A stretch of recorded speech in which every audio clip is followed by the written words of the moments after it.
সে মানুষ কইতো যে আকাইলে শীতের জ্বালায় মরিয়েছে, শীতি যে ঠাপ ধরেছে একেবারে তো হাড়ে যে ঠেকতেছে।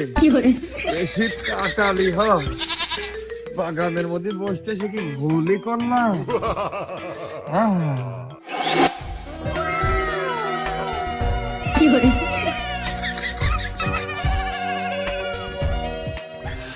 ওরে আল্লাহ,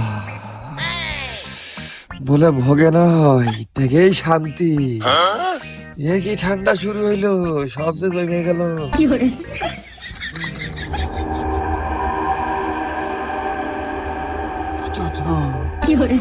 ওরে আল্লাহ, কিরাম একটা হইলো না সাত সকালে। আমি না ঠেলায় পড়ে আইসি প্রকৃতির ডাকে সারা দিতে।